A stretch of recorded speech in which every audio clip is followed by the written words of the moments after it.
Welcome to our latest and greatest episode here of the Metaphysical Corner. And I am going to go off the beaten path with this show because as I record this, it's July 21st, 2018, and we are right in the middle of eclipse season. Many of you watching this will have some idea what that means. Others probably not so much. But for it, you have to understand, the eclipses are incredibly powerful. But they're planetary aspects or planetary things, happening. But as with astrology, of which I am an astrology amateur, I do not consider myself a professional yet. But the old saying with astrology is, as above, so below. The planets and I like to think they don't command, but they sure compel. Now, I guess what we need, I think I've talked about this before, but maybe it's time for a real basic primer on astrology and what it is and how it works. And as far as how it works, what I'm about to tell you is more my opinion, but I there are many theories I have heard on how astrology works, and I think my opinion on how it works is as good as any and better than most. But may not be absolutely the truth. It may be some of what I say in conjunction with some other truth I haven't even thought of. Because I'll be the first to tell you I don't know everything. Anyway, if you believe in traditional Western astrology, and there are many other kinds, by the way, Chinese, Hindu, that type, the different planets, there's the signs. There's the planets and the signs. Now, you may hear someone say, I'm a Scorpio, or I'm a Sagittarian, I'm a this, I'm a that, I'm a Virgo. What they are referring to is their sun sign. The sun, the sun is no question about it, especially in what's called your natal horoscope. And that's the horoscope on the day you were born, where the planets were, where they were in relationship to each other. And, no question, the sun's the most important, single most important. Is it the whole picture? Oh, hell no. But the sun is basically the personality, the you that you present to the universe, and that you think you present to the universe. But let's go through the planets real fast. That's what it generally does. That's what the sun is. That's the impact it has on you and every person that walks the face of the earth. Mercury, the first planet, is it controls, and I understand these are real basic descriptions. There are books written on each and every one of the planets, just what they do. So what I'm telling you here is, very basic, but yet very true in a nutshell. Mercury governs communication of all kinds, whether it's verbal, written, emails, letters, internet, you name it. I mean, if you communicate with another entity, another person, even your dog, excuse me, my eye itches like crazy. That is ruled by Mercury. Venus is everyone thinks it's love. Well, yeah, it is, but it's more love. It's not just love in romantic love, but love of anything. People who love, some people, let's say sex, some people are just more into art than a lot of people are. And, that level of love for the arts definitely is a Venus thing. Okay? Mars is basically a planet of aggression, but not necessarily bad aggression. It's that aggression that gives you the push to get out of bed in the morning and get your ass to work, or gives you the courage to discipline your child as you should, for example. But not that this can't be taken to extremes. It absolutely can be. If there's cases of extreme brutality, or many people say Mars drives crime. That may be true. In a rapist, they may have a very, very strong, strong Mars placement, and I'll get to that in just a minute. But that's Mars in general. But once again, it's not all bad. It's just too much of anything's no good. Okay. Jupiter and the next two, Jupiter and Saturn, are the two of the most diametrically opposed planets that can be. Jupiter is it's like, let's expand, let's have a party. The hell with tomorrow, live for today, eat, drink, and be merry, for tomorrow we may die. And let's have a good time while we're doing it. Whereas Saturn is just the opposite. Saturn is there behind you, cracking that whip, saying, study, work hard, progress, have that work ethic, no partying. So,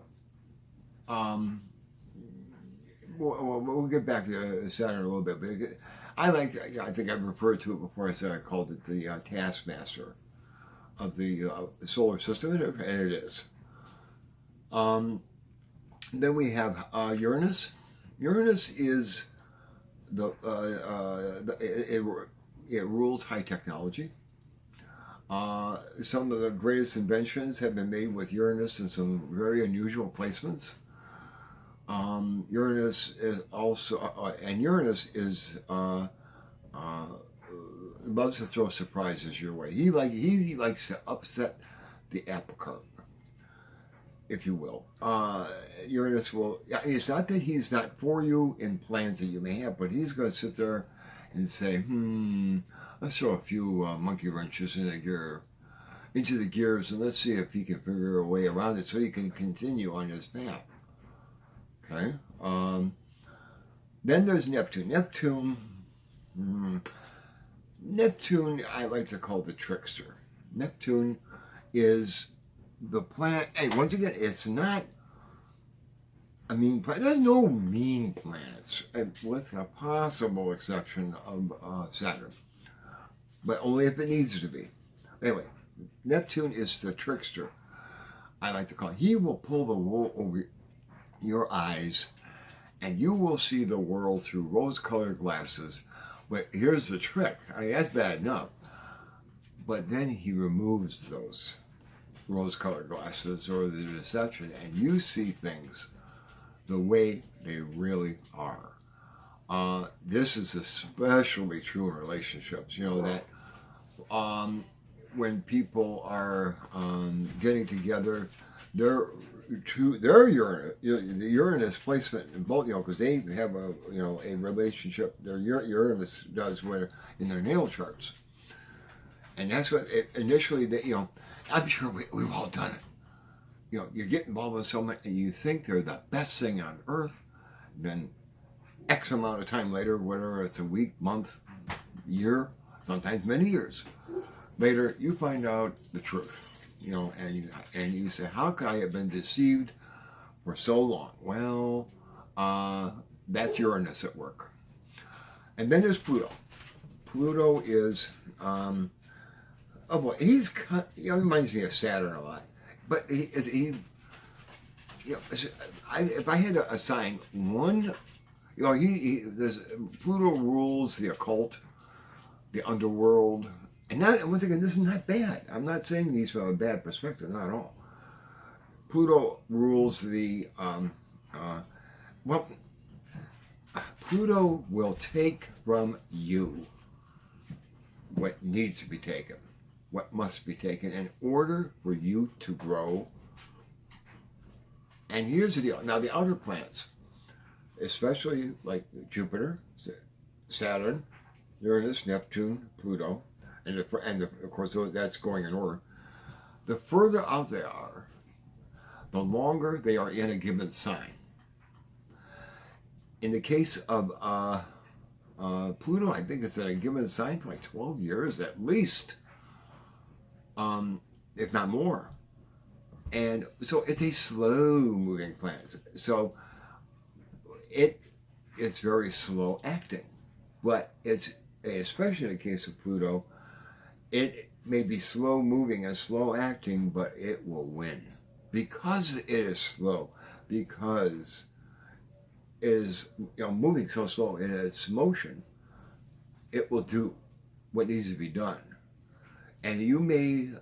Let's say you need to lose a job. Let's say you need this. In order for you to progress as a spiritual being, it will take from you what needs to be taken, no matter how much you yell, scream, cry. I need this. I know where I'm dead. It could be a relationship. When my wife of 20 years divorced me, I think that was Pluto was very much involved with that. I mean, I didn't want that to happen, but it did. I just didn't. So, but as it turned out, if I hadn't happened, I wouldn't be married to my incredibly beautiful and sexy wife I have now. So, hey, things have a way. Now, what happens is as almost any astrologer will tell you, what happens to your natal chart, at the moment you are born, at the moment you literally take your first breath, where the relationships between the planets, it isn't just the planet in which sign it is, but also every planet has an aspect to another planet. There are many of these aspects. There's conjunctions, there's squares, there's semi-squares. I mean, and I want to emphasize there's no such thing as a bad aspect. Some are tougher than others, no question. A square is I consider a square between two planets to be the toughest. And what happens is those two planets will fight one another, literally. And also, it depends upon what sign they're in. It isn't just the two planets and what they represent, but what signs are in, because what sign that planet is in at that moment modifies its actions. So each sign, whether it be Scorpio, Sagittarius, Libra, Virgo, has characteristics to it, and that modifies the actions that the planet is known for. Okay, Leo tends to be very aggressive. If you are a Leo and you have a strong Mars placement or Mars in Leo, you're a handful. Okay, let me put this with you. Now, every planet aspects every other planet all the time. It's constantly changing as the planets move. For example, I think I may have said this before. If so, forgive me. But what happens is,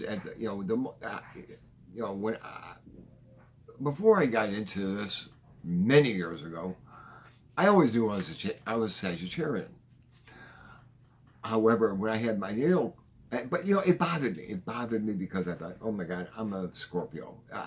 From what I read, from what I know, I'm much more a Scorpio than a Sagittarian, though I have Sagittarian traits, definitely.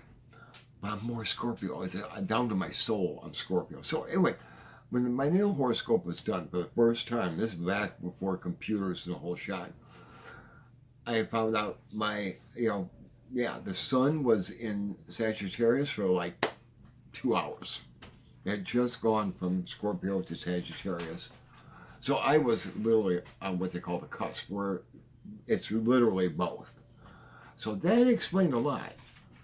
But even there, I was unsatisfied until I looked at the other planets: Mercury, Venus, and let me think. Yeah, Saturn were all in Scorpio. Now that's Scorpio is a very intense sign in every way you can imagine. Personally, psychologically, sexually, any way you can imagine. So to have Mercury and Venus, considering what they, we talked about before, what they do, plus Saturn, and those are in Scorpio, that explained my feeling of Scorpio, being Scorpio down to my soul, because I am. See, that's just it. The sun, and once again, which was actually in Sagittarius, but it's only, I think it's about half the picture. The sun was in the sign. The sun was in on the day you were born. Is what is about 50% of the picture, if you will. Is the other planets make up the other 50%. Now, the question is, how does this work? How does this, how these planets do it? How the planets give off magnetic and electrical fields, which go, forever. I mean, as far as distances go. So Pluto's magnetic and electric fields come all the way here. What happens is, I really believe this. One of the glands in the brain that very little is known about it. What it does, like biochemistry wise. I mean, obviously it's got more functions than this, what I'm about to talk about, but it's really not well understood, and that's the pineal gland. And I honestly believe between the pineal gland in your brain and your crown chakra is where this information gets fed into. In other words, it's a programming. It's a programming from the planets so okay, fine. You say, fine. What does it change? What does this programming do? It alters your DNA. In that it alters your DNA in such a way that it changes the way you act. Your DNA has a lot to do with that. With the way you act, the way you think. So all this information gets burned into you at the moment you are born, and that it becomes your roadmap. And once again, I have looked at the natal charts of I don't know how many people. No one has all good aspects. No one has all bad or tough aspects in their natal chart. It's usually a 50-50 mix, or thereabouts. Some, I've seen a couple that were more than that, but it's usually about 50-50. And in those tougher aspects, on the day they were born, is there lessons to be learned while they're here? Does this make sense to you at all? Now, okay, imagine. Now, I told you, imagine this. And imagine when I told you about Jupiter and Saturn. They're two, could be more diametrically opposed. And those two have aspects to each other all the time. Can you imagine, and there comes a time when Jupiter and Saturn square each other, where they literally will fight. And when there's a fight, usually one wins.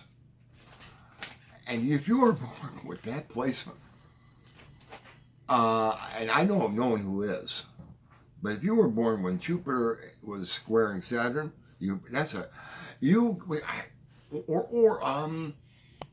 another tough one would be Mars and Venus.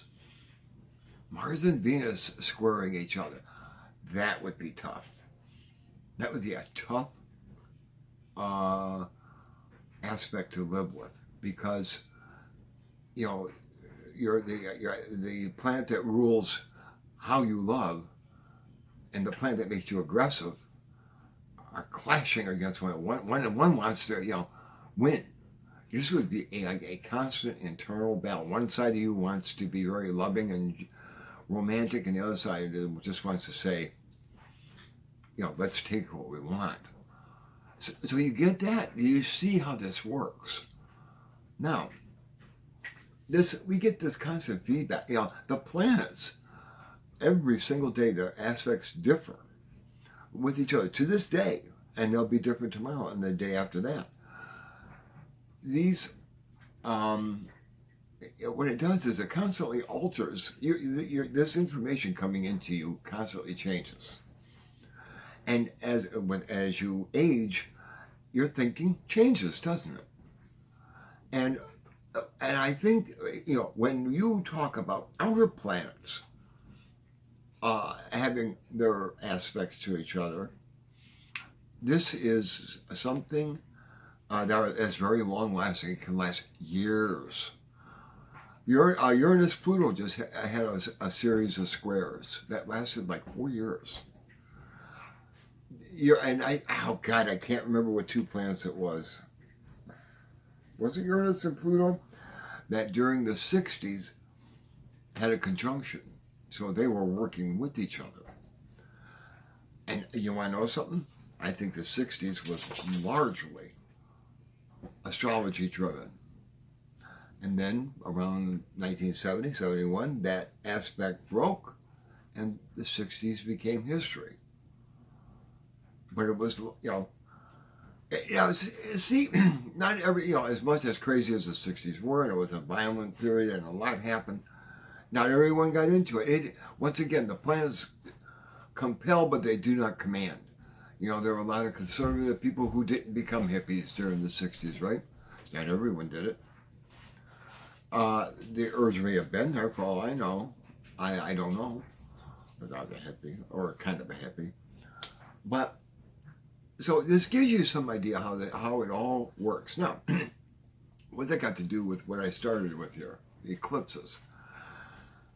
The information coming from the sun and from the moon, because don't forget, moonlight is nothing but reflected sunlight.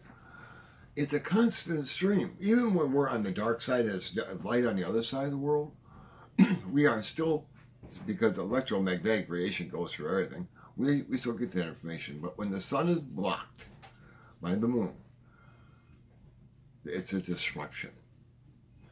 And that's when things get changed. In other words, for a while, there's no input coming in. And what happens is, I think, when that moon comes out from behind the sun again, or comes out, from the front of it, the programming is different. It's kind of hard to conceive of, but for example, now, do you remember last August? Do you remember August of 2017, that eclipse that went right across the United States? Started up in Washington, I think, and went down through about like New Orleans or wherever it was.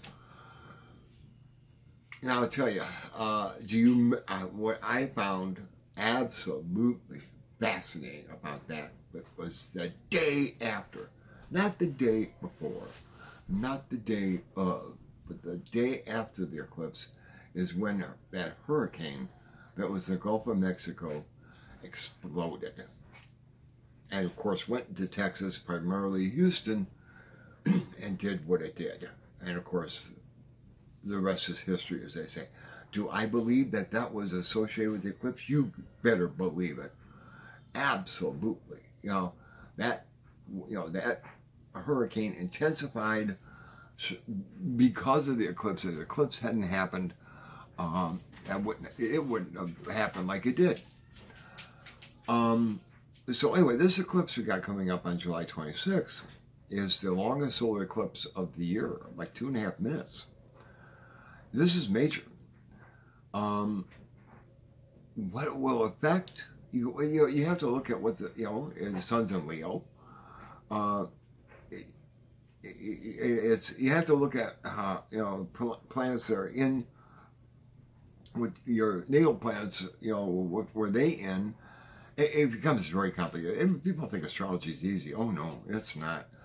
And there's no two people on Earth with the same horoscope, no same natal chart placement. But you can look at the general, you know, what planets do. This eclipse coming up, it does concern me, and eclipses can be felt before they happen. I think the week important is before, and of course after. I think for a good month or longer after an eclipse.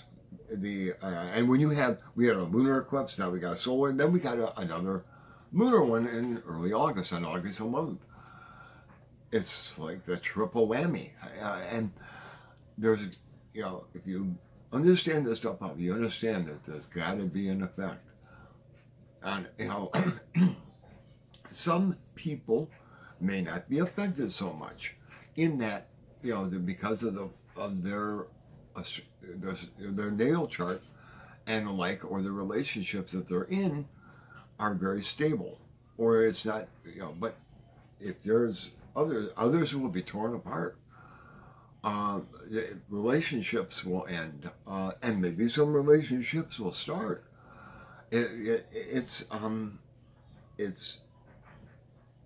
of these days I'm going to go back, and do some research, because we all know, in the past I can get what's called an emphoresis and look at planets, what their aspects were from thousands of years ago. It would be interesting to see when eclipses happen, or major planetary aspects, what was happening in the world at that time. I would say 80 to 90% of the time there's a relationship, there's a link between what's going up in the heavens and what's going on here on Earth. Once again, I really want to emphasize this. There's no, there's no planet that says, okay. And I think I talked about this, maybe not. Let me say this. Every planet, because as you know, the planets were in a certain placement when you first were born. When you,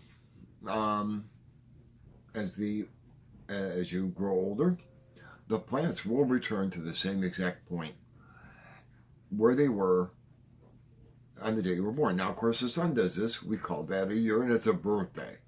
Okay. The moon does it within 2.5 days. The moon, does a complete going through the astrology cycle and circles the Earth in 2.5 days. Mars is, I think, like 12 years. Saturn, though, is the big one, in my opinion, and that's 30 years, up to 28 to 30.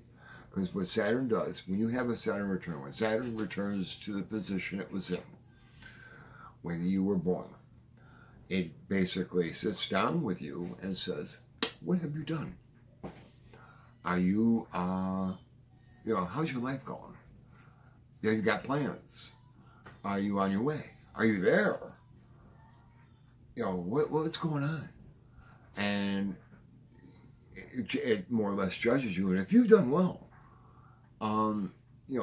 Saturn can heap rewards on you and help you on your way. And if you haven't, if you need a push in the right direction, Saturn will definitely give you that. And if you have been ignoring Saturn, if you basically have said F you, Saturn, all along, through your actions, Saturn has the ability to make your life hell. And have you ever heard the old saying, look at people by the time they're 30, if their life isn't together, or if they aren't on their way by the age of 30, it's not going to be. Well, this is where it comes from, because there's a reason for it. Now, there's also a Uranus and a Neptune return. I think Uranus is like 60 years and Uranus is 84. These are less critical. And no one will experience a Pluto return. Matter of fact, the United States is going to experience its first Pluto return very shortly, because I think Ooh, what's the, I think it's 248 years. Is that right? Approximately for Pluto to go around the sun. Well, people are not the only ones with natal charts. So do countries, so do corporations. Anything. Anything that's born on a specific day like that, is, it has a natal chart. And so the United States, within a year or two, I believe, is going to experience its first what's called Pluto return, something a lot of countries don't ever experience, and certainly no other individual person ever will, at least for now. But many people are very concerned about that because no one is not exactly sure what a Pluto return would do. Will Pluto be like Saturn? Will Pluto take away? Remember I said Pluto likes to take away. So I don't know. That I've actually read a couple of articles on this, and whatever it's doing, it's already it's probably been doing for the last 10 years because once again, Pluto's very slow moving, slow acting, and Pluto will win. You aren't going to win a thing. It's that argument that one person that you will never win. That's what it's like with Pluto. Pluto, you aren't going to win. It will take you down kicking, screaming, and yelling, and whether you're a person, corporation, country, whatever. But it does what needs and must be done. Okay? So I hope that gives you some information on astrology. We'll do, if you want, we can definitely do more. I know I'm getting off the track of our regularly scheduled subjects, but especially with this being the height of the eclipse season, I thought it would be appropriate. A good subject for the time being. So next weekend, I do not know if we'll be doing a show or I will be a video because I've got our Detroit Pagan Pride Day. So maybe Sunday, and I've been off for 2 weeks from work. It's been wonderful. Thank you. But anyway, we'll get back to you. And it's interesting. Many of you will probably be watching this well after the eclipse season is over. Like I said, today is July 21st. It would be interesting to watch this on August 21st and see what kind of effects the eclipse did have in that month. I'm looking forward to myself. See you next show.